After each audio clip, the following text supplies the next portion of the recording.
Moses Dickson, the abolitionist who organized in secret against slavery.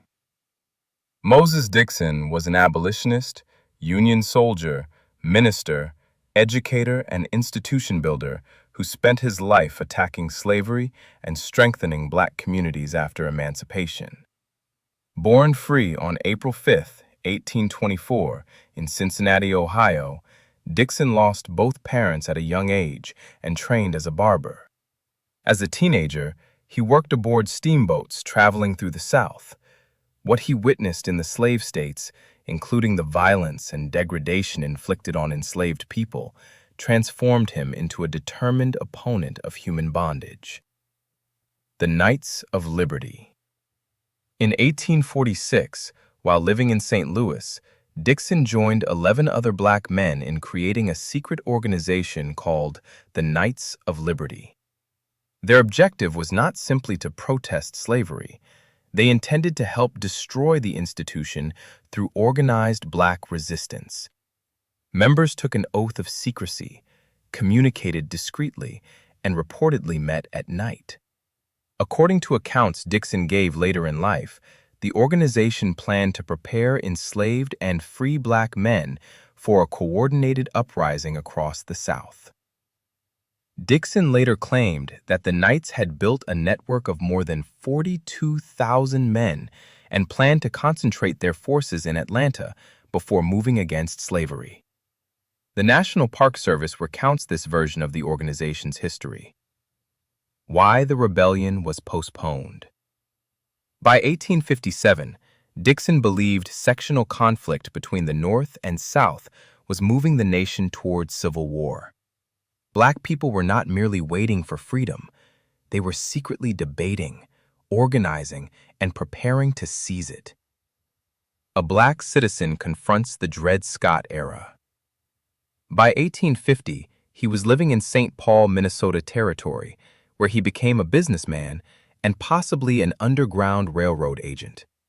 In March 1857, only weeks after the Supreme Court's infamous Dred Scott decision, Dickson published an open letter challenging a white land official who claimed that black Americans were not citizens. His argument was unmistakable. Black Americans belonged to the nation, and no court possessed the moral authority to erase their humanity. Building freedom after emancipation. After the Civil War, Dickson understood that emancipation alone would not guarantee security. He entered the African Methodist Episcopal Church, became an ordained minister, and emerged as a prominent leader in Prince Hall Freemasonry. In 1869, he became Grand Master of the Prince Hall Grand Lodge of Missouri. Dickson also worked with black Union veterans to organize the Lincoln Institute in Jefferson City, which later became Lincoln University of Missouri. The institution was established to provide educational opportunities for formerly enslaved people and their descendants. The Order of 12. In 1872, Moses Dickson and his wife, Mary Elizabeth Dickson, established the International Order of 12 Knights and Daughters of Tabor. Unlike many organizations of the period, the order admitted men and women on relatively equal terms within its higher governing structure.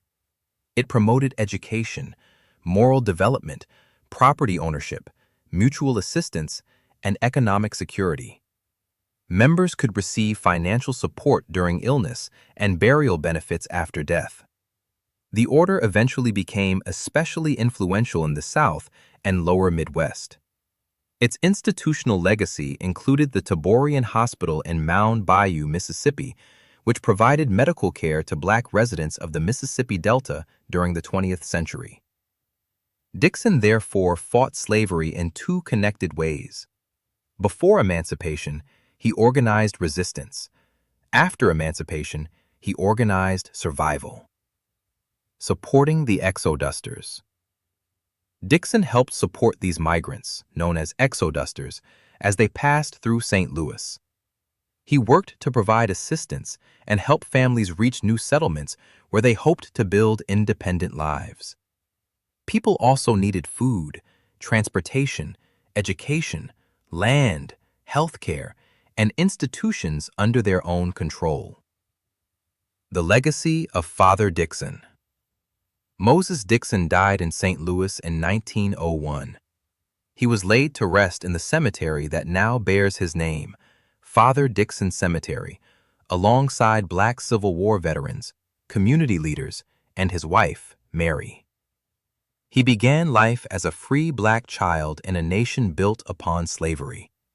He traveled through the South and witnessed bondage firsthand. He organized men in secret. He challenged racial tyranny in print. He served the Union. He became a minister. He helped build a university. He created a mutual aid movement for Black families. Moses Dickson understood that freedom had to be resisted for, fought for, educated for, financed, and protected.